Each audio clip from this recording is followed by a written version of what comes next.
చేరుకున్నటువంటి మీకు ఈరోజు కేంద్ర ప్రభుత్వం పద్మవిభూషణ్తో సన్మానించడము నిజంగా ప్రతి తెలుగు బిడ్డ గర్వపడాల్సినటువంటి అంశం అని నేను భావిస్తా ఉన్నాను. Thank you so much.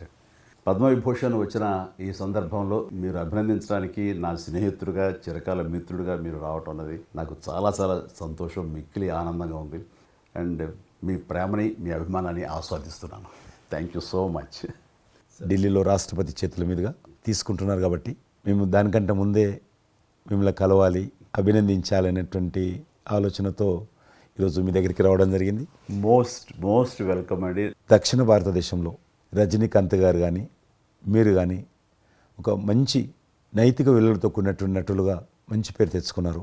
అంతేకాకుండా మన తెలుగు ఇండస్ట్రీస్కి వచ్చినప్పుడు తెలుగు ఇండస్ట్రీలో అప్పుడప్పుడు అనేక రకాల సమస్యలు వస్తుంటాయి, క్రైసిస్ వస్తూ ఉన్నప్పుడు ప్రభుత్వంతో కానీ మీ నటుల మధ్యలో కానీ సినిమా ఇండస్ట్రీ మధ్యలో కానీ వచ్చినప్పుడు సీనియర్ నటుడిగా మెగాస్టార్గా అందరినీ సమన్వయపరుస్తూ మరి ముందుకు తీసుకెళ్ళేటువంటి వారు.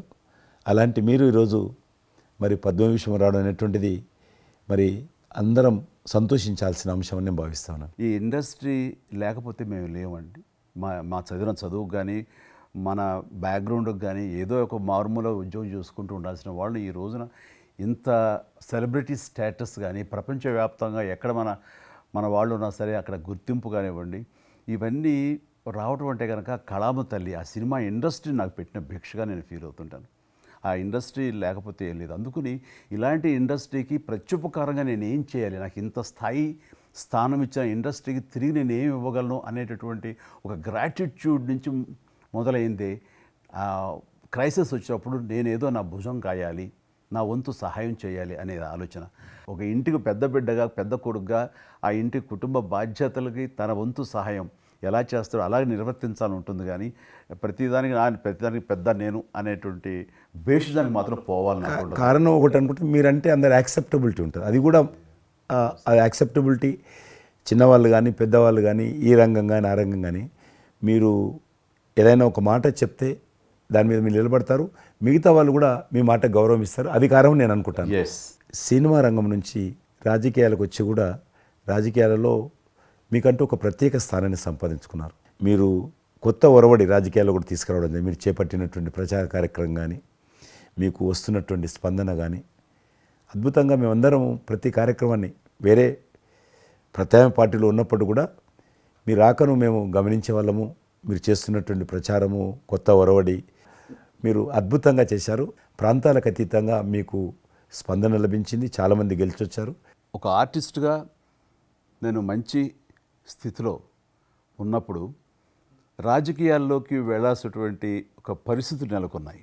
ఆ సమయంలో నేను ప్రజలకి ఏదో చెయ్యాలనే తప్పనే ప్రధానం తప్ప ఎలాంటి పొజిషన్స్ ఏమిటి దీని మీద నాకు దృష్టి లేదు. ఎందుకంటే అన్నిటికీ మించి ఉన్నతమైన స్థానాన్ని వాళ్ళ మనసులో వాళ్ళు ఇచ్చిన తర్వాత దానికి మించి నాకు ఏది కావాలి కోరిక లేదు నాకు. అయితే ఏదో చిన్న ఎత్తున మనకి తెలిసి మనకు అందుబాటులో ఉన్నటువంటి చారిటబుల్ ట్రస్ట్ ఇవి పెట్టి చేస్తాం, నేత్రదానం అని రక్తదానం అని చేస్తున్నాం. కానీ పెద్ద ఎత్తున చేసే అవకాశం భగవంతుడు ఇస్తే కనుక అది చిత్తశుద్ధితోటి నేను మనసావాచ కర్మేణ చెయ్యాలి అని ఆ రకంగా నా కృతజ్ఞత తీర్చుకోవాలని మాత్రం చూపించాలని మాత్రం నాకు ఎప్పుడు ఉంటుండేది. నాకు ఇప్పటికి జ్ఞాపకం ఉంటుంది.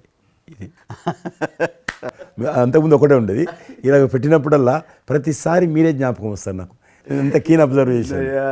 రాజకీయంగా ఉన్నప్పుడు మాత్రం నాకు ఎనలేని సంతృప్తి ఎక్కడ లభించిందంటే ముఖ్యంగా ఇప్పుడు తమరు చేస్తున్నటువంటి శాఖ ఉంది కదా టూరిజం, అది నేను మీకంటే కొంచెం ఒక స్టెప్ ముందుగా దాన్ని నేను అవి నిర్వర్తించినప్పుడు ఆ శాఖలో మంత్రిగా నాకు పొందినటువంటి అనుభూతి కానీ లభించిన సంతృప్తి కానీ అంతా ఇంత కాదు.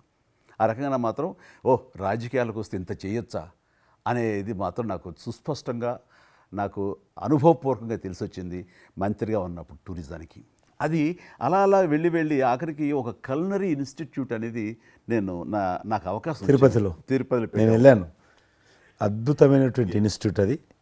అంటే క్షమించాలి, అది ఇనిషియేట్ చేసి తీసుకురావడం వరకు నేను చేసి ఇంకా ప్లానింగ్ అంతా మీరు ఉన్నప్పుడే జరిగింది. రాబట్టడానికి ఎంత ఇప్పుడు కృషి చేశానంటే అంత ఇంత కాదు, అది మనకు రాకుండా పోయే పరిస్థితులు ఉన్నాయండి. ఆ టైం లోపల ఒక మినిస్టర్నా, ఒక సూపర్ స్టార్నా అన్నీ పక్కన పెట్టేసి ఆ ప్లానింగ్ కమిషన్ చైర్మన్ ఉండేవారు మౌంటిగా అహ్లూవాలియా. ఆయన దీన్ని వద్దు, మనకి ఇది వైబుల్ కాదు, ఇది ఫీజిబుల్ కాదంటే కనుక కాదని ఆయన గుమ్మందరికి వెళ్ళిపోయి చేతులు కట్టుకుని ఇది ఓకే చేయండి సార్, దీని ఆవశ్యకత అంతా ఉందా కాదు.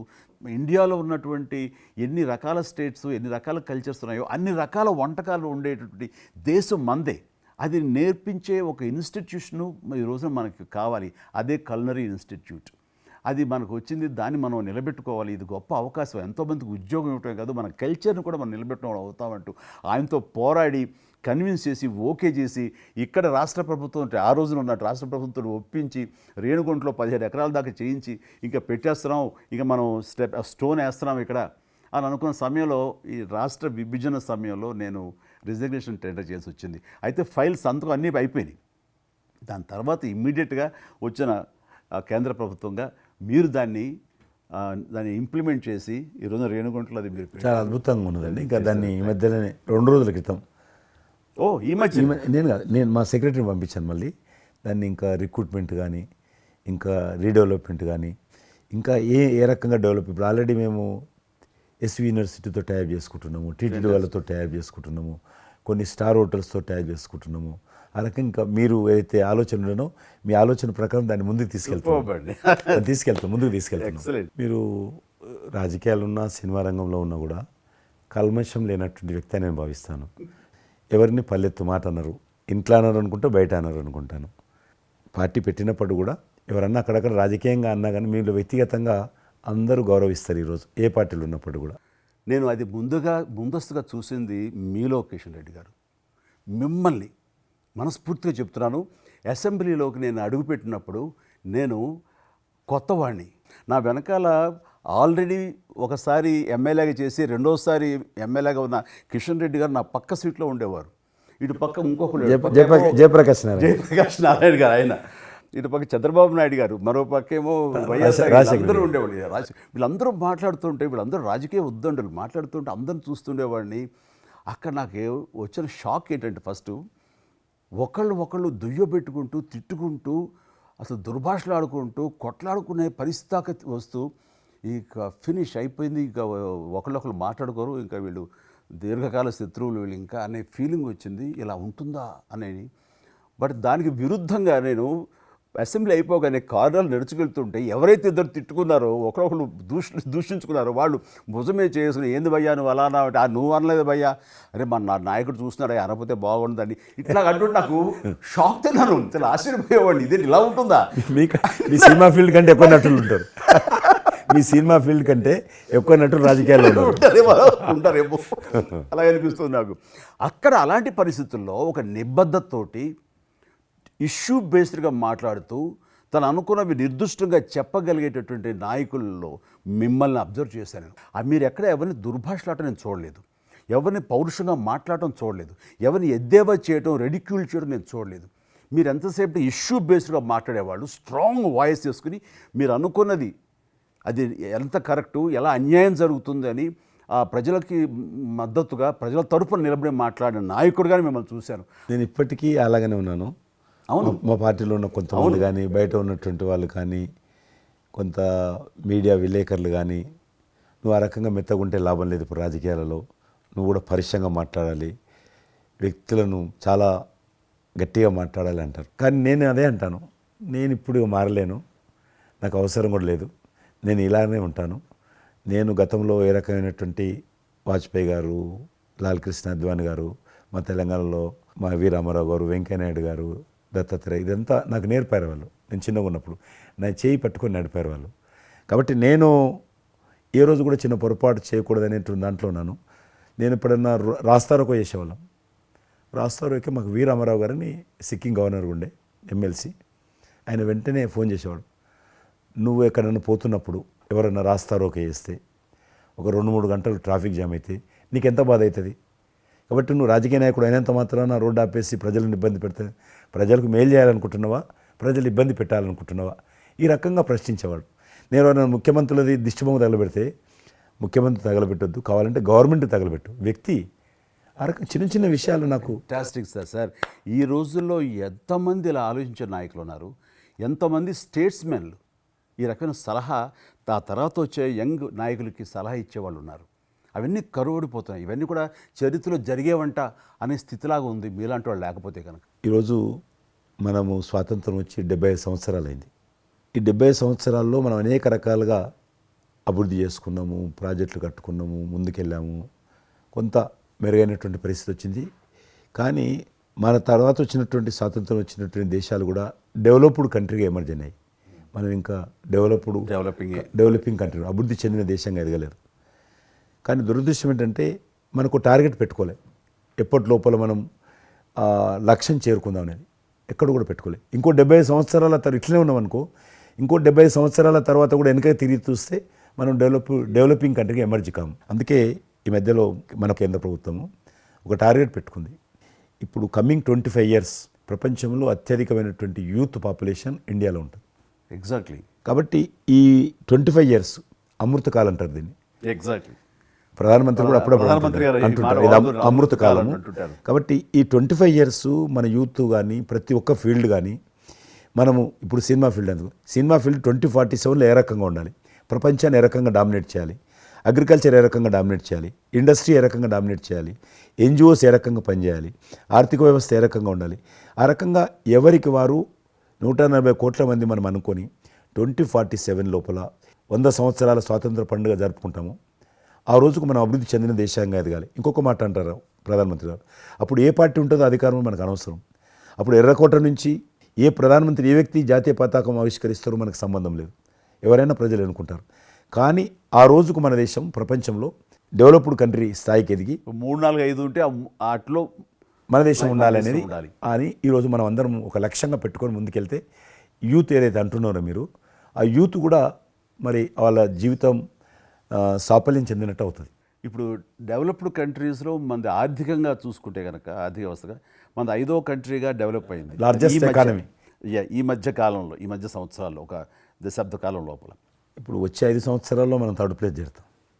ఇప్పుడు యూకే లాంటి మనల్ని పరిపాలించి మన ఆక్రమించుకొని పరిపాలించినటువంటి బ్రిటన్ కూడా వెనకకి నెట్టేసి 5వ స్థానానికి వచ్చేసి వచ్చేటువంటి 5 సంవత్సరాల్లో ఖచ్చితంగా మనం 3వ స్థానంలోకి లార్జెస్ట్ ఎకానమీ కంట్రీగా మనం ఎమర్జ్ అవుతాం. 100%. అవన్నీ ఇప్పుడు జరుగుతున్నటువంటి ఈ యొక్క డెవలప్మెంట్స్, ఈ ఆర్థిక సంస్కరణలు ఇవన్నీ చూస్తుంటే ఖచ్చితంగా ఆ రోజు ఎంతో దూరం లేదు మీరు చెప్పినట్లుగా. మీ తెలిసి ఈ మధ్యలో G20 సమావేశాలు నిర్వహించినప్పుడు నేను మీతోటే మాట్లాడాను.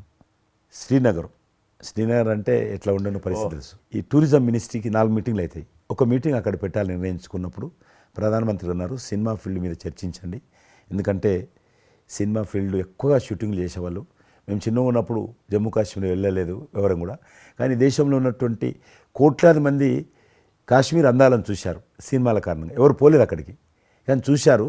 కాబట్టి ఆ సినిమా ఫీల్డ్కి సంబంధించినటువంటి సెషన్ పెట్టాలి మీరు అని చెప్పి ప్రధానమంత్రి గారు చెప్పి ఆయన ఆదేశించిన తర్వాత ఈ సినిమా ఫీల్డ్కి సంబంధించి అన్ని దేశాలకు సంబంధించినటువంటి ప్రముఖులందరినీ కూడా ఆహ్వానించాం. అప్పుడు మేము మీటింగ్ పెట్టాలంటే పాకిస్తాన్ అన్ని దేశాలకు లెటర్స్ రాసింది, చైనా లెటర్స్ రాసింది, టెర్రరిస్ట్ ఆర్గనైజేషన్స్ అన్నీ కూడా హెచ్చరించాయి. జమ్మూ కాశ్మీర్కి వస్తే Kashmir is a disputed place అది, కాబట్టి ఎవరు రావద్దు, వస్తే మాత్రము ఏమైనా అవుతే మాకు సంబంధం లేదని పాకిస్తాన్ కూడా అందరూ హెచ్చరించారు. బట్ ప్రైమ్ మినిస్టర్ చెప్పాడు, ఎట్టి పరిస్థితుల్లో మీటింగ్ పెట్టి తీరాలి, నువ్వు నాకు అనవసరం, నీకేం కావాలో నేను అన్ని ఏర్పాటు చేస్తాను. ఆ తర్వాత నేను మీతో మాట్లాడి ఆ రోజు అప్పుడే కాశ్మీరు అని అనగానే మీరు కాశ్మీరు లోయల్లో కన్యాకుమారి ఇలాంటి సాంగ్స్ ఎన్నో మాకు గుర్తుకొచ్చినాయి. అలాంటిది మళ్ళీ మీరు మీ పార్టిసిపేషను ఉంటే బాగుంటుంది అనుకున్నప్పుడు ఆ టైంలో నేను రాలేని పరిస్థితిలో రామ్ చరణ్ వస్తే బాగుంటుంది, అతను ట్రిపుల్ సినిమా ఆస్కార్ అవార్డు తోటి తను మంచి ఆస్కార్ అవార్డు వచ్చింది, బాగుంటుంది ప్రధానమంత్రి గారు చెప్పాను. అప్పుడు అందరూ ఫారినర్స్ డెలిగేట్స్ అందరూ కూడా ఏ సినిమా సాంగ్ అది నాటు సినిమా డాన్స్ చేశారు అక్కడ. ఎవరు మన కొరియన్ మినిస్టర్.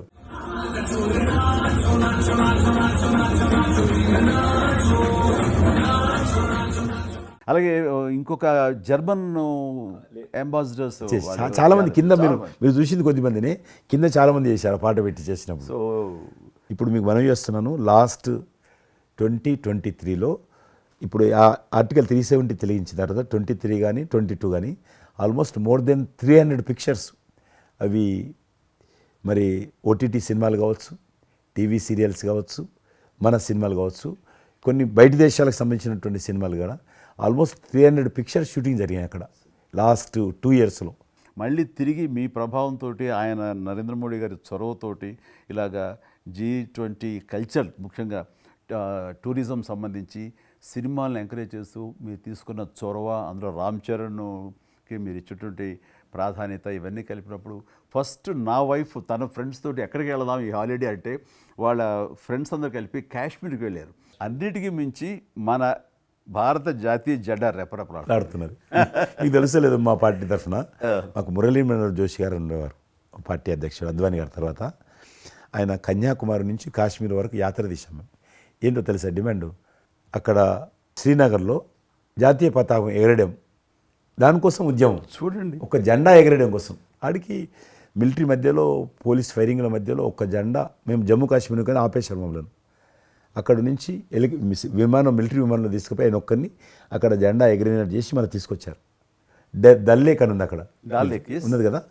మొన్న 15th ఆగస్ట్, ఇంతకుముందు 15th ఆగస్ట్ ఏదైతే మనము 70 సంవత్సరాల పండుగ జరుపుకున్నాము, 50,000 మంది అమ్మాయిలు, అబ్బాయిలు, స్కూల్ పిల్లలు అందరూ చేతులలో 3 రంగుల పతాకాలు పట్టుకొని దల్ లేక్ చుట్టూ ఊరేగింపు చేశారు. అది మార్పు.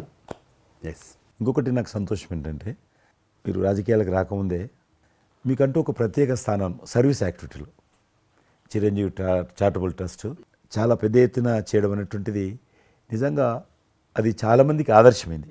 మిమ్మల్ని చూసిన తర్వాత చిరంజీవి గారు పెట్టిన అంత పెద్ద నటుడు పెట్టినప్పుడు మనం చేయకూడదని వాళ్ళ స్థాయిలో పెట్టినటువంటి చాలా సంస్థలు మీ నుంచి స్ఫూర్తి తీసుకొని పెట్టారనేది నాకు తెలిసిన వాళ్ళు కూడా చాలామంది చెప్పారు. కాబట్టి అది గొప్ప విషయం. మీకు ఎందుకు వచ్చిన ఐడియా? అది ఏదైనా సరే ముందు మన మనసులో తిరిగి ప్రత్యుపకారంగా ఏదైనా చెయ్యాలి అనే భావం ఒకటి ఉంటేనండి అవకాశాలు ఎదురుగా ఉంటాయండి మన ఎదురుగా. అలా చూసినప్పుడు ఆ టైంలో రక్తం దొరకక చనిపోయే వాళ్ళు చాలామంది ఉన్నారు. అది గర్భస్రావంతో, డెలివరీ సమయంలో, యాక్సిడెంట్ సమయంలో కొంతమంది క్షతగాతులు, అట్లాగా లుకేమియా కానివ్వండి, క్యాన్సర్ కానివ్వండి, ఇలాంటివి తలసేమియా కానివ్వండి, ఇలాంటి చాలామంది ఉన్నారు. ఇంతమంది జనాభా ఉన్న ఈ దేశంలో రక్తం ఇచ్చేవాళ్ళు లేకుండా పోయారు. ఎందుకంటే రక్తం అనేది ల్యాబుల్లో తయారు చేసేది కాదు, ఒక మనిషి మరొక మనిషికి దానం ఇస్తేనే జరిగేది. సో ఆ మాత్రం ఆల్టర్నేటివ్ లేదు, ప్రత్యామ్నాయం లేదు. సో ఇది కేవలం మంచి మనసుతోటి ఉండేవాళ్ళు ఇచ్చేదే. వాళ్ళు మోటివేట్ చేయాలంటూ నేను ఏం చేస్తానంటే, నా ఫ్యాన్స్ని ఫస్ట్ మోటివేట్ చేద్దామని దీని ఆవశ్యకత చెప్పడం కోసంగా షార్ట్ ఫిల్మ్స్ కానివ్వండి, ఎక్కడ పెడితే అక్కడ నేను ఇవ్వటం మొదలుపెట్టేసరికి ఈ రోజున రక్తం ఇవ్వటం కోసంగా ముమ్మరంగా ముందుకు రాగలుగుతున్నారంటే దాన్ని ఇనిషియేట్ చేసింది, దానికి ముందస్తుగా దాన్ని మోటివేట్ చేసింది నేను అని చెప్పుకోవడానికి నాకు గొప్ప విషయం అండి. కానీ మీరు ఒక ఉద్యమంలాగా తయారు చేశారు దాన్ని, ఒక మూమెంట్ లాగా తయారు చేసి మిషన్కి hats off to my fans and motivate అయిన ధర్మాత్ములు, మంచి మనసు ఉన్న వాళ్ళు ఎంతోమంది ముందుకు వచ్చారు. వాళ్ళందరికీ కూడా ఈ సందర్భంగా చేతులెత్తి నమస్కరిస్తాను. ఇక్కడ మీ గురించి నేను ఇంకోటి విన్నాను, మీరు ఏదైతే నా సేవా కార్యక్రమాల గురించి మీరు ప్రస్తావించారో అదే సమయంలో నేను కోవిడ్లో కూడా నేను కొంచెం యాక్టివ్గా ఉండి మా కార్మికులకి సంబంధించి 3 నెలల పాటు 4 నెలల పాటు నా మిత్రుల సహకారంతో నేను కొంత అమౌంట్ తోటి సినిమా ఫీల్డ్లో పనిచేస్తున్నటువంటి బాయ్, ఆఫీస్ బాయ్ నుంచి మొదలు పెడితే టెక్నీషియన్స్ వరకు కూడా మీరు చాలా పెద్ద ఎత్తున చాలా మందికి నేను గ్రాసరీస్ ఇవ్వగలిగాను, వాళ్ళకి బయటికి రాని పరిస్థితిలో. బట్ అదే పరిస్థితిలో మీరు దేశవ్యాప్తంగా, మీరు ముఖ్యం ఇక్కడ మన రాష్ట్రానికి సంబంధించి తెలంగాణలో మీరు ఫ్రంట్ లైన్లో ఉండి ప్రతి వాళ్ళని పరామర్శిస్తూ, ప్రతి హాస్పిటల్కి వెళుతూ, ఎవరైతే ఆ రోజున ఫ్రంట్ లైన్ హీరోస్ ఉన్నారో వాళ్ళందరినీ పరామర్శిస్తూ మీరు అద్భుతంగా పెద్ద ఎత్తున చేశారు. అదే కాకుండా మన ఇండియా లెవెల్లో మీరు corona command control room, corona command control room మీకు మీ ఆధ్వర్యంలో జరిగింది. అప్పుడు మీరు చేసిన సేవల గురించి దేశం ప్రస్తావించారు. అంటే అప్పుడు నోడల్ మినిస్ట్రీ, హోమ్ మినిస్ట్రీ ఉండింది. ఏమైనా డైరెక్షన్స్ దేశానికి ఇవ్వాలన్నా, రాష్ట్ర ప్రభుత్వాలకు ఇవ్వాలన్నా, లాక్డౌన్ ఎక్కడ పెట్టాలి, ఎక్కడ పెట్టకూడదు, ఎప్పుడు పెట్టాలా, లాక్డౌన్లో ఏ స్థాయికి వెళ్ళాలా, అన్నీ కూడా హోమ్ మినిస్ట్రీ ఇచ్చేది. నేను అప్పుడు హోమ్ మినిస్ట్రీలో ఉన్నాను. ప్రజలకు రోజువారీ అవసరమైనటువంటి 24 మినిస్ట్రీస్, 3 జాయింట్ సెక్రటరీస్ ఒక్కొక్క మినిస్ట్రీ నుంచి 8 గంటల చొప్పున హోల్ నైట్ టు డే 24/7 ఆ బ్యాచ్ కరోనా కంట్రోల్ రూమ్లో కూర్చోవాలి. ఆ రకం కూర్చున్నప్పుడు దానికి యాజ్ ఎ మినిస్టర్గా నన్ను ఇన్ఛార్జ్ పెట్టారు ప్రధానమంత్రి గారు, అమిత్ షా గారు. చాలా అద్భుతంగా నేను కూడా ఆల్మోస్ట్ 1.5 మంత్ ఆఫీసులోనే పడుకున్నాను. మిలిటరీ విమానాలలో ఆక్సిజన్ పంపించాను, మీకు తెలుసు మిలిటరీ విమానాలు. చాలా ఒక విమానం ఢిల్లీ నుంచి ఆక్సిజన్ తీసుకొని వస్తే గ్రీన్ ఛానల్ ద్వారా హైదరాబాద్ సికింద్రాబాద్ స్టేషన్ వచ్చేంతవరకు కూడా ఎక్కడ ఆగకపోయేది. అంత నెట్వర్క్ గ్రీన్ ఛానల్ అంటారు. ఆ రకంగా విమానాల ద్వారా నేను గాంధీ హాస్పిటల్కి ఆల్మోస్ట్ 12 సార్లు పోయాను లోపలికి. ఎవరైతే వెంటిలేటర్ మీద పేషెంట్స్ ఉంటారో, నేను బుక్ ఒకటి ప్రింట్ చేశాను, వెంటిలేటర్ మీద పేషెంట్ దగ్గరగా మాట్లాడాను, దేవుడి మీద భారం ఇచ్చి తిరిగాను. ఆ రకంగా ఎందుకు వెళ్ళానంటే ఏదో పబ్లిసిటీ కోసం కాదు. డాక్టర్లు పనిచేస్తున్నారు, ఆడ నర్సులు పనిచేస్తున్నారు, మోరల్ సపోర్ట్ ఇవ్వడం కోసం, ఆడ శానిటేషన్ సిబ్బంది పనిచేస్తారు, క్లీన్ చేయడం.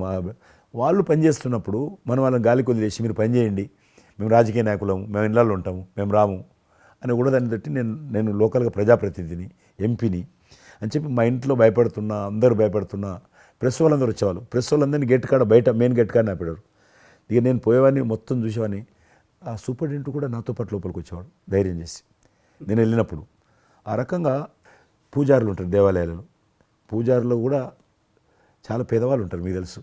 వాళ్ళకు దేవాలయాన్ని క్లోజ్ అయినాయి కదా, ఆ టైంలో పూజారులు అందరికీ గ్రాసరీస్ పంపించడము, మీలాంటి వాళ్ళ దగ్గర పెద్దవాళ్ళ దగ్గర సాయం తీసుకొని మా కార్యకర్తలకు పంపించడము, పోలీస్ స్టేషన్లో పోలీసుకు పంపించడము, హోంగార్డ్స్ పంపించడము. ఈ రకంగా నేను కూడా కొద్దిగా గొప్ప చేశాను. ఇక్కడ మా వాళ్ళతోటి కలిసి నా కాన్స్టిట్యున్సీ చూసి ఈవెన్ నా పార్టీలో ఉన్నటువంటి నాకు పనిచేసినటువంటి పేద కుటుంబాల కార్యకర్తలకు కూడా గ్రాసరీస్ పంపించాను నేను. ఆ రకంగా కూడా వర్కౌట్ చేశాను. మీ కుటుంబంలో కూడా చాలామంది మీకు బంధువులు సినిమాలు వచ్చారు. అందులో ఇద్దరు ప్రముఖంగా, మీ అబ్బాయి చరణ్ గారు కావచ్చు, మీ సోదరుడు పవన్ కళ్యాణ్ గారు కావచ్చు. వాళ్ళిద్దరిట్లో మీకు నచ్చిన సినిమా ఏముంటుంది? పవన్ కళ్యాణ్ సినిమాల్లో నాకు తొలి ప్రేమ ఒకటి చాలా ఇష్టం, బద్రీ ఇష్టం, అలాగే జల్సా అనే ఇంకో సినిమా, అత్తారింటికి దారేదైతే చాలా నేను చూశాను అది. అవి తను చేసినవి సినిమాలైనా అన్నీ కూడాను అద్భుతమైన సినిమాలే, 1-2 తప్ప. అండ్ చరణ్ రెండో సినిమా మగధీర నభూత నా భవిష్యత్. మీరు అసెంబ్లీలో నాకు వచ్చి చెప్పారు, ఏది మగధీర రిలీజ్ అయిన రోజు ఉన్నారు, మీరు జ్ఞాపకం ఉందో లేదో మీకు? కరెక్టే కదా, మీరు షేర్ చేశారు. చాలా బాగా నడుస్తుంది మా అబ్బాయిది, మంచి అదే టైం మీరు అసెంబ్లీలో కూడా చెప్పారు మాకు, మామూలుగా మాట్లాడుతున్నారు, మగధీర చాలా అద్భుతంగా వచ్చింది చిరంజీవి అని. మీరు ఎంత సంతోషపడిపోయారో. మీకు రాజకీయంగా మీ తదనంతరం లేదా మీతో పాటు మీ బంధుగణంలో కానీ మీ బంధువులో కానీ మీరు ఎంకరేజ్ చేసిన మీ శిష్య వర్గంలో కానీ ఎవరైనా ఉన్నారా? అంటే నేను మా కుటుంబం నుంచి ఎవరిని ప్రోత్సహించలేను. ఎవరన్నా ఇష్టం ఉంటే వాళ్ళు రావాలి ఫ్యూచర్లో, నేను ప్రోత్సహించలే ఎవరిని కూడా. నాకు పార్టీలో గ్రూప్ అంటూ లేదు, అందరూ పార్టీ కార్యకర్తలందరూ నా గ్రూపే, పార్టీయే నా జెండా. ఆ రకంగా నేను ఎవరిని వ్యక్తిగతంగా నా మనిషిని ప్రోత్సహించుకోవడము, లేకపోతే మా కుటుంబ సభ్యులను ప్రోత్సహించడం అనేటువంటిది, ఎవరైనా రాజకీయాలు అంటే వాళ్ళ స్వేచ్ఛ, మనం బలవంతంగా తీసుకొచ్చి నిలబెట్టారు అనేది నేను జనాలు కూడా అనుకోలేదు ఇప్పటివరకు అయితే. ఈ ఫ్యూచర్ ఏమైతే చెప్పలేను ఇప్పటికైతే. మీరు ఒక గ్రూపు, నా కార్యకర్తలు నా గ్రూప్ అని మీరు అంటే నాకు ఒక విజువల్, ఒక ఫోటోగ్రాఫ్ గుర్తుకొస్తుంది. మీరు వైట్ హౌస్ ముందు మీరు కొంతమంది కార్యకర్తలు అలా ఉన్నారు, కానీ వాళ్ళు నిశ్చితంగా చూస్తే నరేంద్ర మోడీ గారు ఉన్నారు ఆ టైం లోపల. మీకు అప్పటి నుంచి కూడా నరేంద్ర మోడీ గారితో సత్సంబంధాలు ఉండేవా? అద్వానీ గారు ప్రెసిడెంట్ ఉన్నప్పుడు 1994లో నేను అప్పుడు యూత్ వింగ్లో పనిచేస్తున్నాను. American council of young political leaders, అది యుఎస్ గవర్నమెంట్ ఏజెన్సీ. వాళ్ళు ఏం చేసేవాళ్ళంటే కొన్ని ముఖ్యమైనటువంటి దేశాల నుంచి అప్పుడప్పుడు యూత్ డెలిగేషన్, పొలిటికల్ పార్టీకి సంబంధించినటువంటి యూత్ డెలిగేషన్, యంగ్ లీడర్స్ అంటారు, యంగ్ లీడర్స్ని పిలిచి మా దేశం ఏ రకంగా అభివృద్ధి చెందుతుందో మీరందరూ చూసి మీరు మీ దేశాల్లో మాకు దేశం గురించి ప్రచారం చేయాలి, వాళ్ళ కాన్సెప్ట్ అది. అద్వానీ గారు ముగ్గురిని సెలెక్ట్ చేశారు. నన్ను హైదరాబాద్ నుంచి, తెలంగాణ ఉమ్మడి రాష్ట్రం ఆంధ్రప్రదేశ్ నుంచి, కర్ణాటక నుంచి అనంత్ కుమార్ అని చనిపోయారు, మినిస్టర్ ఉండేవారు, సివిల్ ఏవియేషన్ మినిస్టర్ ఉండేవాడు, కల్చర్ మినిస్టర్, ఆయన చనిపోయారు మధ్యలోనే. అక్కడ గుజరాత్లో ఆర్గని పార్టీకి సెక్రటరీ ఉండేవాడు నరేంద్ర మోడీ గారు, అప్పుడు మినిస్టర్ కాదు ఇంకా మా ముగ్గురిని సెలెక్ట్ చేసి ఢిల్లీకి పిలిచి ఇట్లా మీరు పార్టీ తరఫున పోవాలి అని చెప్పి, నన్ను కూడా నువ్వు పోవాలన్నప్పుడు నాకు పాస్పోర్ట్ లేదు, నాకు చాలా చిన్న ఏజీ, ఫ్లైట్లో మొదటిసారి పోయినా నేను, తొందర రమ్మంటే మా పార్టీ ఫ్లైట్ టికెట్ ఇస్తే పోయాను. మాట్లాడినాక వారు చెప్పారు మీరు ముగ్గురు అని కూర్చున్నాక ఇంటి ముందోటి కటింగ్ షాప్ ఉంది, నరేంద్ర మోడీ గారి గడ్డ ఉంది, నాకు గడ్డ ఉంది, చిన్నోని. మీరు ఇద్దరు క్లీన్ షేవింగ్ చేసుకురా అన్నాడు. నరేంద్ర మోడీ ఇంటి మా అమ్మ పోయిన క్లీన్ నాకు చూపించాలండి మళ్ళీ వచ్చి. మళ్ళీ పోయి క్లీన్ షేవింగ్ చేసుకొని నరేంద్ర మోడీ గారు మేము ఇద్దరం, ఎందుకనంటే అయినా మీరు పార్టీ రిప్రజెంట్ చేయడం లేదు, మీరు ఇండియాని రిప్రజెంట్ చేస్తున్నారు, టైంకి రావాలా, టైం పోవాలని చెప్పి మమ్మల్ని పంపించిన తర్వాత నరేంద్ర మోడీ గారు, మీరు చూడండి ఆ ఫోటోలో ఆయన సంఖ్య ఒక బ్యాగ్ ఉంటుంది, ఆ బ్యాగులో పుస్తకము పెన్ ఉంటుంది. మేము రాజులాగా పుస్తకం లేదు, పెన్ లేదు, మేము పోతుంటే అందులో భాగంగానే వైట్ హౌస్ లోపల రాణించేవాళ్ళు చాలా దూరంకి వెళ్ళి, కానీ చూపించేవాళ్ళు బయట ఉండే కొంత అమెరికా, ఇది వైట్ హౌస్ అక్కడ కనిపిస్తుంది, అందులో అది ప్రెసిడెంట్ రూము, ఇక్కడ కనిపిస్తుంది కిచెను, ఇది కాన్ఫరెన్స్ హాలు. బయట నుంచి అందరు చెప్పేటోళ్ళు చాలామంది ఉండేవాళ్ళు, అదే నేను చూసి గైడర్స్, టూరిస్ట్ గైడ్స్ ఉంటారు కదా, వాళ్ళు చాలామంది అక్కడ పోతే చెప్పేవాళ్ళు. ఆ రకంగా అక్కడ దిగినటువంటి ఫోటో అది. ఎందుకు రిలీజ్ చేశానంటే, ప్రధానమంత్రి గారు అయిన తర్వాత నాకు ఫోన్ చేశాడు, కిషన్ ఏమన్నా మీ దగ్గర ఫోటోలు ఉన్నాయా? ఆయన దగ్గర లేవు పాపం. ఓకే, నాకు ఫోన్ చేశాడు. నేను ఎమ్మెల్యే క్వార్టర్స్లో అవన్నీ ఫోటోలు తీసినాక ఇంత కట్ట ఉండే కానీ అన్నీ అంటుకొని ఒకటి మనకు తెలియదు కదా, మొత్తం పాడైపోయినాయి. 8 ఫోటోలు దొరికినాయి. అందులో ఏదో ఒకటి దొరికింది, బోటు థమ్స్అప్ తాగుతూ, అప్పుడు థమ్స్అప్ తాగొద్దని కూడా తెలియదు, ఇది మల్టీనేషనల్ కంపెనీ అటువంటి ఏం లేదు అప్పుడు. బోట్ నడిపిస్తున్న ఫోటో, ఇవన్నీ కూడా కొన్ని దొరికితే పంపించాను. ఆయన ఏ వైట్ హౌస్ ముందు అయితే నేను ఫోటో దిగాను గేట్ కాడ, ఈరోజు అదే వైట్ హౌస్ ఆహ్వానం మేరకు వైట్ హౌస్ లోపలికి వెళ్తున్నానని ఆ ఫోటో రిలీజ్ చేశాడు. Excellent experience. ప్రైమ్ మినిస్టర్ ఆ ఫోటో, అది అప్పుడు బయటకు ఆ ఫోటో బయటకు వచ్చింది. ఆ రోజు ప్రైమ్ మినిస్టర్ గారు అయిన తర్వాత అమెరికాకి వెళ్తున్న రోజు రిలీజ్ చేసిన ఫోటో అది. మీరు మాకు ఒక మాట ఇచ్చారు, మీరు మన ఆఫీస్ ఏదైతుందో టూరిజం ఆఫీసు ఢిల్లీలో నేను వస్తాను, మన ఇద్దరం ఒకసారి ఎందామని అన్నారు. కానీ మీ ఒత్తిడి కారణంగా, మన ఒత్తిడి కారణంగా జరగలేదు. ఇంకా అది రేపు ఎలక్షన్స్ తర్వాత మళ్ళీ అది చెప్పలేము కాబట్టి అది నేను చెప్తున్నాను, మీరు అక్కడే ఉంటాను, వస్తాను. అది కాకుండా మీరు నాకు ఇంకా జ్ఞాపకం, ఆఫీస్లో ఉన్నప్పుడు నాకు గర్వం ఫీల్ అవుతాను. ఎందుకంటే మీరు పెట్టిపోయినటువంటి ఫోటోలు, ఇండియాకి సంబంధించినటువంటి టూరిజం డెస్టినేషన్ యొక్క ఫోటోస్ ఏవైతున్నాయో అవి ఇంకా ఆ రకంగానే ఉన్నాయి. నేను అడిగిన ఎవరు పెట్టారంటే చిరంజీవి గారు పెట్టారంటారు. డ్రైవర్ కూడా మీకైతే డ్రైవర్ ఉండను, అతను ఇప్పుడు నా దగ్గర ఉన్నాడు, రణధీర్. మీకు చెప్తుంటారు, సార్ మై చిరంజీవి సాబ్ కभी మై సాబ్ డ్రైవర్, మై చలాయితా ఉనకా గాడి ఢిల్లీ మే, అది ఆప్కు మే చలా రూమ్ సాప్ అంటాడు. ఇంకా ఉన్నాడు పాపం. చాలా సీనియర్ అండి అతను, చాలా మంచివాడు. మన ఉమ్మడి ఆంధ్రప్రదేశ్ ఉన్నప్పుడు మనం ఇండియాలోనే మనమే ఆరోగ్యశ్రీని ప్రారంభించామన్నది నాకు తెలిసినటువంటి వాస్తవం. ఆ తర్వాత మిగతా రాష్ట్రాలు కూడా వ్యాపించింది అనేది చాలా ఇది. అలాంటి ఆరోగ్యశ్రీకి కిషన్ రెడ్డి గారే ఆద్యులు, అంకురార్పణ చేసిన వాళ్ళు అని బయట బాగా వినికిడి ఉంది. ఆ తర్వాత ప్రభుత్వాలు పికప్ చేసాయి. అది ఎందుకు, ఎలాగా, అది మీరు ఎట్లా ఇనిషియేట్ చేశారు ఆరోగ్యశ్రీ అనేది? 2004 నేను ఎమ్మెల్యే అయినప్పుడు పేరున్న మందకృష్ణ మాదిక్ గారు, ఆయన వాళ్ళకి సంబంధించినటువంటి ఎస్సీ వర్గీకరణ మీద పోరాటం చేస్తూనే సామాజిక సమస్యల మీద కూడా పోరాటం చేసేవారు.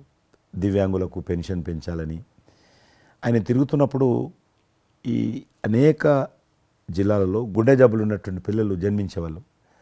వాళ్ళకు ఆ రోజు ఒక ఆపరేషన్ చేయాలంటే 10 లక్షలు, 12 లక్షలు, 13 లక్షలు అయ్యేది. పేదవాళ్ళకి అది అవకాశం ఉండేది కాదు. చాలామంది చనిపోయేవాళ్ళు కూడా. అప్పుడు రాజశేఖర రెడ్డి గారు ముఖ్యమంత్రిగా ఉన్నారు. మేము ట్యాంక్ బండ్ కింద అంబేద్కర్ భవనం ఉంది, అక్కడ మీటింగ్ పెట్టుకున్నాము. ఒక 3000 మంది పసిపిల్లలు వాళ్ళ తల్లిదండ్రులు వచ్చారు. మీటింగ్ అయినాక ఆ మీటింగ్లోనే ఒక అబ్బాయి చనిపోయాడు. ఇప్పుడు ఏం చేయాలి? సేమ్ అబ్బాయి అంతే వచ్చాడు, చిన్న పసిబాబు అందే వచ్చాడు, అబ్బాయి చనిపోయాడు. మేము ఏం చేసినాం, నేను మందకృష్ణ గారు కలిసి, నేను కూడా ఉద్యమానికి వెళ్ళాను. ఆ అబ్బాయి డెడ్ బాడీ పట్టుకొని అంబేద్కర్ ట్యాంక్ బండ్ నుంచి అంబేద్కర్ విగ్రహం దగ్గరకు వచ్చాం. మాతో పాటు ఆ పసిపిల్లలందరినీ తీసుకొచ్చాం, 3000 మంది పసిపిల్లలు.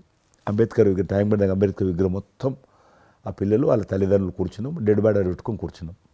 ఎట్టి పరిస్థితుల్లో రాష్ట్ర ప్రభుత్వము అందరికీ కూడా ఉచితంగా చిన్నపిల్లలందరూ కూడా ఆపరేషన్ చేయించాలి, ప్రైవేట్ హాస్పిటల్లో కానీ ఎక్కడైనా వాళ్ళ ఇష్టం చేయించాలి, వీళ్ళ ప్రాణాలు కాపాడాలని డిమాండ్ తోటి కూర్చున్నాం. 11 గంటలకు కూర్చున్న తర్వాత రాజశేఖర రెడ్డి గారు దురదృష్టం ఆ రోజు ఢిల్లీకి వెళ్ళిపోయాడు, ఢిల్లీలో ఉన్నాడు. బట్ ఢిల్లీ నుంచే ఫోన్లో మాట్లాడాను నేను. మాట్లాడి నేను తర్వాత ఆలోచిస్తాం, మీరు అట్లా చేయొద్దు. ఎందుకంటే మమ్మల్ని లాఠీ చేయడానికి వీలేదు, పసిపిల్లలు, గుండె జబ్బులు ఉన్న పిల్లలు, మమ్మల్ని నెట్టేయడానికి వీలేదు పోలీసులు కూడా విచిత్రమైన పరిస్థితి, ఆందోళన, ఉద్యమం చేస్తున్నాం మేము, చాలా డెడ్ బాడీ పెట్టుకొని ఉన్నాం. ఏం చేయాలో పోలీసులకు తోచది. ముఖ్యమంత్రి గారు అన్నప్పుడు రాజశేఖర్ గారు మా మెడ మీద కత్తి పెట్టి మీరు ఈ రకంగా దబాయిస్తున్నారు, ఏమని అనుకోండి సార్, మీరు కృష్ణ గారు చాలా గట్టిగా ఉన్నారు, ఏమని అనుకోండి, మీరు ఎట్టి పరిస్థితుల్లో ఇది చేయాలని చెప్పి మేమిద్దరం కదలలే. రాత్రి ఆల్మోస్ట్ 10 o'clock మళ్ళీ ముఖ్యమంత్రి గారు ఫోన్ చేసి మీరు మాట చెప్పడం కాదు, ఆర్డర్ రావాలను. వీళ్ళందరికీ ఫస్ట్ మేము రాష్ట్ర ప్రభుత్వం తరఫున గుండె జబ్బులు ఉన్నటువంటి పిల్లలందరికీ ఎంత డబ్బైనా ఖర్చు అయినా సరే మేము ఆపరేషన్ చేయిస్తానని చెప్పి ఢిల్లీ నుంచి మాట ఇచ్చి ఆర్డర్ తీసి మా చేతులు పెట్టినాక మేము పిల్లలందరినీ తీసుకొని వెళ్ళిపోయినాం. ఫస్ట్ పిల్లలు వాళ్ళ తల్లిదండ్రులు. ఆ తర్వాత మళ్ళీ ముఖ్యమంత్రి గారు వచ్చిన తర్వాత మళ్ళీ మీటింగ్ పిలిచాడు మమ్మల్ని. పిలిచి ఈ రకంగా చేయడం తప్పు, మీరు నన్ను బెదిరించారు, బ్లాక్మెయిల్ చేశారు, ఆర్డర్ చేశారు, ఏమని అనుకోసారి మేము పిల్లల ప్రాణాలు కాపాడడం కోసం చేశాను తప్ప మీకు వ్యతిరేకంగా కాదు, ఇంకొకరు కాదు. అందులో బాబు చనిపోయాడు. తర్వాత ముఖ్యమంత్రి ఆలోచన చేసి డాక్టర్లను పిలిచి ఎట్లా చేద్దాము, అప్పుడు సర్వే చేయించాడు. వాళ్ళు గ్రామ పంచాయతీలో సర్వే చేస్తే 2 లక్షల మంది పిల్లలు ఉన్నారు ఒక్క ఆంధ్రప్రదేశ్లోనే. ఉభయ రాష్ట్రాల్లో గుండెకు జబ్బు హోల్ ఉండి పుట్టినటువంటి వాళ్ళు 2 లక్షల మంది పిల్లలు ఉన్నారు.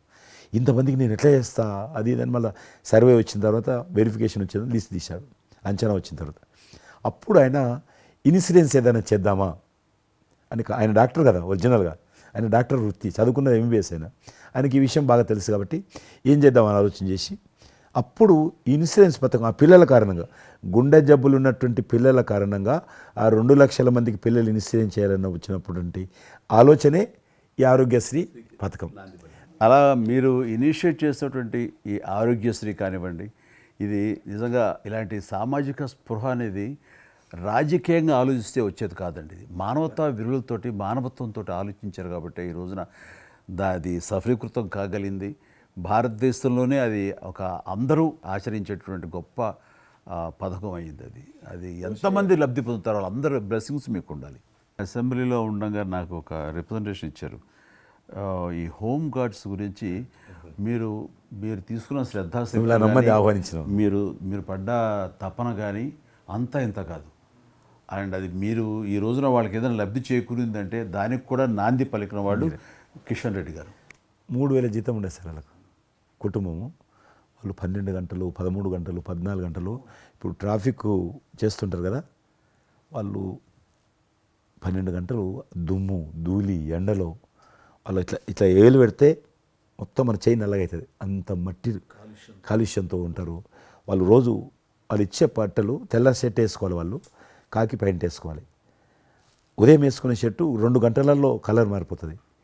మనం ఇచ్చేటువంటి 3,000 రూపాయలు అలా డ్రెస్ ఉతకడానికే సరిపోతుండే. అందుకే కిషన్ రెడ్డి గారు మీరంటే ఎందుకు గౌరవం అంటే, మీరు రాజకీయ లబ్ధి గురించి ఎప్పుడు చూసేవాళ్ళు కాదు, మీ కాన్స్టిట్యున్సీకే పరిమితమైన మీరు ఎప్పుడు కాదు, విస్తృతంగా అందరికీ లబ్ధి చేకూరే విధంగా తీసుకున్నారు. కాబట్టి అలాంటి మీకు ఆ బలం, మీ వాయిస్కి ఆ స్ట్రెంగ్త్ అలాగా, ఎందుకంటే మీ ఆశయంలో ప్యూరిటీ ఉంది, మీ ఆశయంలో చిత్తశుద్ధి ఉంది మీ ఆచరణలో. కాబట్టి మీలాంటి నాయకుల వల్లనే అవుతుంది ఏదైనా సరే. జనవరి 22 నాడు నేను టీవీలో చూశాను, నేను మీరు అయోధ్యలో రామమందిర నిర్మాణంలో మీ దగ్గర కెమెరాలు పెట్టడము, మీరు కామెంట్ చెప్పడము, మిమ్మల్ని పిలవడము, మీరు పోవడము, మీరు ఆ రోజు టీవీలో దేశమంతా అన్ని టీవీలు మాట్లాడాయి. మీకు మీరు ఏ రకంగా ఫీల్ అనిపించింది మీకు? అది హనుమాన్ని ప్రార్థించే ఆయన మా కులదైవంగా చూసిన మాకు రామచంద్రుడు ఆ నామమే మాకు ఒక రకమైన గొప్ప స్ఫూర్తి మాకు. అలాంటి రాముడు మమ్మల్ని ఆహ్వానించినట్టుగా అనిపించిందండి. అది అక్కడ 500 సంవత్సరాలుగా ఎన్నో అక్కడ ఉన్నటువంటి ప్రాబ్లం అనేది అది సునాయాసంగా చేయటం అన్నది అది ఆయన వల్లనే అయ్యింది, నరేంద్ర మోడీ గారు తలుచుకోబట్టి అయ్యింది అనేది. అలాంటి దానికి మేము ఆహ్వానించబడటం అనేది అది మేము చేసుకున్న అదృష్టం, మా పుణ్యం. చాలామంది అందరము భయపడ్డాం ఏమైపోతుందో దేశంలో, గొడవలు అయితే మత కళాలు జరుగుతుందేమో. కానీ అదృశ్యం ఏంటంటే ముస్లింలు కూడా చాలామంది సానుకూలంగా. ఇక్కడ నేను ఒక విషయం చెప్పాలి. నేను రామ మందిరం నుంచి నా హోటల్ ఉంది అక్కడ, ఆ హోటల్కి వెళ్ళడానికి నేను కారు హైర్ చేసుకున్నాను మా ఫ్యామిలీ. అది ముస్లిం డ్రైవర్. సో ఈ రోజున ఇంత కాంట్రవర్షియల్ ఈ ప్లేస్లో ఈ రోజున టెంపుల్ కట్టడంపై మీరందరూ ఎక్కడో కొంత అసంతృప్తితో ఉండుంటారు కదంటే, కాదండి, ఈ రోజు నుంచి మా టెన్షన్ రిలీవ్ అయిపోయింది, కరెక్ట్. మేము చాలా రక్షణతో ఉన్నాం అన్న ఫీలింగ్ ఉంది. ఎంత హిందూ కాన్వర్జేషన్ అండి. ఇక్కడ 144 సెక్షన్ ప్రివేల్ అవుతూ ఏ రోజున ఏం గొడవలు జరుగుతాయి, ఎక్కడి నుంచి ఏ ఘర్షణలు జరుగుతాయి, స్కూల్కి వెళ్ళి మా బిడ్డలు వస్తారా వెళ్తారా అనే టెన్షన్లో ఉండేవాళ్ళం మేమంతా. అండ్ అలాంటి ఘర్షణలో వాళ్ళు ముస్లిమ్సా లేకపోతే హిందూసా అని ఏం చూడరు కదండి, ఎవరు అందరూ సఫరర్సే. అలాంటి పరిస్థితులు ఇప్పుడు నెలకొన్న సమయంలో ఎలాంటి గొడవలు లేకుండా ముందు ఒక నిర్ణయం తీసేసుకున్నారు. ఎస్, రామ మందిరం వెల్ కట్టేసారు, అయిపోయింది. ఇక్కడి నుంచి లిఫ్ట్ చేసేసారు 144 సెక్షన్, ఇంకేం లేదు, అన్నీ సజావుగా సాగిపోతాయంటే మాకు సెక్యూర్డ్ ఫీలింగ్ వచ్చింది, మా బిడ్డలకు రక్షణగా ఉంది, మాకు ఇంకేమీ కాదన్న భరోసా వచ్చింది మాకు. వీఆర్ సో హ్యాపీ అని ఒక ముస్లిం సోదరుడు అన్నారు. ఇప్పుడు అదే మీరు ప్రస్తావిస్తున్నారు. ఇప్పుడు చాలామంది ముస్లిమ్స్ వెళ్తున్నారు చూడడానికి, దర్శనం చేసుకోవడానికి. ఒక అమ్మాయి అయితే బాంబే నుంచి నడుచుకుంటూ వచ్చింది, 22nd చేరుకుంది అక్కడ అమ్మాయి. ఓకే, నేను ఉన్నాను వెనకనే ధైర్యాన్ని ఇచ్చేటువంటి మన ప్రధాని గారు, ఈ భారత ప్రభుత్వం ఇవన్నీ కలిపి దోహదపడ్డాయి. అందుకని ఆయన ఒక మాట అన్నారు అయోధ్య టైంలో, మొన్నటిదాకా టెంట్లో రాముడిని చూసాం, ఇంకా రాముడికి ఆ పరిస్థితి లేదు, ఆయన ఒక పర్మనెంట్ స్ట్రక్చర్లో ఉంటాడు అని అన్నప్పుడు అందరూ మంచి రెస్పాన్స్ ఇచ్చారు, బాగా రెస్పాండ్ అయ్యారు. అట్లాగా ఈ రోజున ఆయన తీసుకున్న ప్రతి కార్యక్రమం కూడాను ఒక మత సామరస్యాన్ని సూచిస్తుంది. దానికి నేను ఒక విషయం కూడా చెప్తాను, మీరు చెప్పారు కదా, నేను ఎలక్షన్ ప్రచారానికి 2019లో కానీ అంత ముందుగానే వెళ్ళేవాడిని. డిఫరెంట్ రీజన్స్ మా పార్టీకి సంబంధించి కావచ్చు, ఇతరత్ర కావచ్చు. మేము వెళ్తున్నప్పుడు ముస్లిం సమాజాన్ని బస్తీలు కూడా వస్తాయి కొన్ని, మేము ఎంత మైకులు పెట్టుకొని డ్రమ్ కొట్టుకుంటూ పోయినా కూడా ఒక్కరు కూడా బయటకు వచ్చేవాళ్ళు కాదు. ఇప్పుడు పరిస్థితి త్రిపుల్ తలాక్ అని ఒకటి ఉండేది, అది ముస్లింలో ఒక సాంప్రదాయం. అది ఏదైనా భర్త కోపం వచ్చినా 3 సార్లు తలాక్ అంటే ఆడబిడ్డ ఇంటి నుంచి వెళ్ళిపోవాలి. 3 సార్లు అంటే తలాక్ అంటే వెళ్ళిపోవాలి. అయితే దాన్ని మోడీ గారు త్రిపుల్ తలాక్ సిస్టాన్ని చట్టం చేసి ఇది చేయడానికి వీల్లేదు, ముస్లిం మహిళలకు కూడా హక్కులు ఉంటాయి అని చెప్పి ఆయన చేశాడు. అప్పుడు కూడా చాలామంది భయపెట్టించారు, మత కళాలు జరుగుతాయి, అట్లా వేయొద్దు, నువ్వు ముస్లిం పర్సనల్ విషయాల్లో మీరు జోక్యం చేసుకుంటున్నారంటే ఆయన చాలా వివరంగా చెప్పాడు. ఈరోజు నువ్వు ఒక భర్తగా నీ భార్యకు తలాక్ అని ఇచ్చేసి పంపించేస్తున్నావు, రేపు నువ్వు తండ్రి అవుతావు, తండ్రి అయిన తర్వాత కూడా మీ అల్లుడు నీ కూతురుకు తలాక్ విడాకులు ఇచ్చి పంపిస్తే అప్పుడు నువ్వు ఎంత బాధపడతావు? కాబట్టి ఏ తండ్రి అయినా సరే అట్లా ఉంటుంది. కాబట్టి ఇది ఈ రకమైనటువంటి ఉండకూడదని చెప్పి ఆయన త్రిపుల్ తలాక్ రద్దు చేస్తే, నేను ప్రచారానికి వెళ్తున్నప్పుడు అంతకుముందు బయటకు వచ్చేవాళ్ళు కాదు. ఉదాహరణకు నేను ఇట్లా పోతున్నాను అనుకోని, రోడ్డు రథం మీద నేను పోతుంటే ఇటు సైడ్ నుంచి ఒక ముస్లిం అలా భార్యను కూర్చుని పెట్టుకొని మోటార్ సైకిల్ మీద నడుపుకుంటూ వచ్చేవాడు. ఇప్పుడు ఏం చేస్తున్నంటే భర్తకు చూడకుండా ఎన్నుకున్నటువంటి భార్య పరద లేపి ఇట్లా నాకు ఊపుతున్నచ్చి, ఇది నేనే సాక్ష్యం, అంత మార్పు వచ్చింది. కట్టన్స్ ఓపెన్ చేసి బస్తీలలో ఇండ్ల ముందుకు వెళ్తుంటే ముస్లిం ఆడబిడ్డలు వచ్చి, మాతృమూర్తులు వచ్చి, తల్లులు వచ్చి చేతులు ఊపుతున్నారంటే నిజంగా సంతోషం. అంటే ఆడబిడ్డలో 10 కోట్ల మంది ముస్లిం ఆడబిడ్డలు ఉంటారు ఈ దేశంలో, కానీ అది రావడంతో వాళ్ళకు ధైర్యం వచ్చింది, వ్యతిరేకత లేకుండా ఏ ప్రొటెస్ట్ లేదు. అదే ఫస్ట్ ఆఫ్ ఆల్ విజయం. కాబట్టి ఈరోజు ఆ రకంగా మీరు చెప్పిన దాన్ని బట్టి వాతావరణం మార్పు వచ్చింది. ఈరోజు మత కళాలు లేవు, కర్ఫ్యూలు లేవు. హైదరాబాద్లో ఎన్ని గొడవలు జరుగుతుండే, ఒక్క గొడవ లేదు ఎక్కడ. బాంబేలో, యూపీలో ఎక్కడ చూసినా మత కళాలు ఉండేది. ఈరోజు ఆల్మోస్ట్ 98% కమ్యూనల్ క్లాసెస్ అయిపోయినాయి. ఎక్కడ కూడా కర్ఫ్యూ అనే లేదు. దేశంలో ఎక్కడో దగ్గర కొన్ని నగరాలలో కర్ఫ్యూ ఉంటుండేది, కొన్ని నగరాల్లో మత కళాలు జరుగుతుండేది. ఎక్కడో ఒక దగ్గర యూపీలోనూ, మధ్యప్రదేశ్లోనూ, మహారాష్ట్రలోనూ, ఇప్పుడు బీహార్లోనూ ఎక్కడ లేదు. ఈవెన్ జమ్మూ కాశ్మీర్ లాంటి రాష్ట్రంలో కూడా 144 సెక్షన్ లేనటువంటి పరిస్థితి ఉన్నది. మీరు వేయచ్చా అంటున్నారు, అద్భుతంగా ఉంది మాట. అది నరేంద్ర మోడీ గారు చాలా విజనరీగా ఆ రకంగా చేశారు. చాలా సంతోషం కృష్ణరెడ్డి గారు, మీరు నన్ను అభినందించడానికి అవార్డు తీసుకుంటున్న సమయంలో ఆ పురస్కరించుకుని మీరు వచ్చినందుకు, నన్ను అభినందించినందుకు ధన్యవాదాలు తెలియజేస్తూ, మీతో ఇంతసేపు సంభాషించడంలో ఎన్నెన్నో విషయాలు తెలుసుకున్నాను, నాకు అనుభవపూర్వకంగా తెలిసినవి మీతో పంచుకున్నాను. అండ్ మీలాంటి నాయకులు రావాలి, ఉండాలి, మరి ఎంతోమందికి ఇన్స్పిరేషన్గా ఉండాలి. మీ ఆశయాలు, మీ ఆచరణలు, మీ సమస్య పరిష్కార మార్గాలు, అలాగే మీ నాయకుల యొక్క ఆయన ఆశయాలు, ఆయన యొక్క మార్గదర్శకంగా మీ ముందుండి మిమ్మల్ని ముందు నడిపించే విధంగా, తద్వారా అందరూ కలిసి భారతదేశాన్ని మీరు చెప్తున్నట్టుగా అభివృద్ధి చెందిన దేశాల్లో ఒక దేశంగా పెట్టే స్థితికి మనం వెళ్ళాలనే ఆశాభావం మీ అందరితో పాటు నాకు ఉంది. అండ్ మరొకసారి మీకు ధన్యవాదాలు. తప్పకుండా మీరు జీవితంలో ఇంకా మరెన్నో మెట్లెక్కాలి, ఇంకా మీకు మంచి భవిష్యత్తు ఉంది. ఇటు సినిమా రంగానికి సేవ చేయాలి, అటు సమాజంలో కూడా సేవ చేసేటువంటి అనేక రకాల, సమాజం అంటే ఒక రాజకీయాలే కాదు, అనేక రకాలుగా మీరు చేస్తూ ఉన్నారు ఇప్పటికీ. కాబట్టి రేపు భగవంతుడు ఏం చేస్తారు ఎవరి చేతిలో లేదు. కాబట్టి మీరు నిండా నూరేళ్ళు ఉండి ఈ దేశానికి, ఈ ప్రజలకు సేవ చేయాలని నేను మనస్ఫూర్తిగా కోరుకుంటూ మరొకసారి పద్మవిభూషణ్ అందుకుంటున్న సందర్భంగా మీరు నా హృదయపూర్వకమైనటువంటి శుభాకాంక్షలు. Thank you. అలాగే మీకు ఈ ఎన్నికలు విజయవంతం కావాలని మనస్ఫూర్తిగా కోరుకుంటూ, ఖచ్చితంగా మీరు మళ్ళీ ఏ మినిస్ట్రీలో ఉంటారో, ఎక్కడ ఉంటారో అనేది నాకు మన చేతుల్లో లేదు. తెలుస్తుంది. అండ్ వచ్చి మిమ్మల్ని అలా కలుస్తాను, నేచర్ మాట ప్రకారం. ఆల్ ద వెరీ బెస్ట్ అండి. Good luck.